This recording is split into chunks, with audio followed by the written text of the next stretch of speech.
రాత్రి పొద్దున్నే ఉదయం 4 గంటలకు లేచి మోకరించి ప్రార్థన చేస్తూ ఉండేవాళ్ళు. నేను బాగా చిన్నపిల్లవాడిని.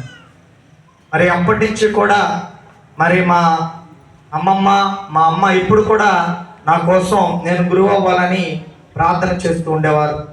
మరి వారికి మరి మరణించినటువంటి మా అమ్మమ్మ భాగ్యమ్మ గారి యొక్క ఆత్మకు నిత్య విశ్రాంతిని దయచేయాలని కోరుకుంటూ, మరి జన్మనిచ్చిన నా తల్లిదండ్రులు, అదేవిధంగా మా అమ్మమ్మకు ప్రత్యేకంగా హృదయపూర్వక కృతజ్ఞతలు, ధన్యవాదాలు తెలియపరుస్తున్నాను.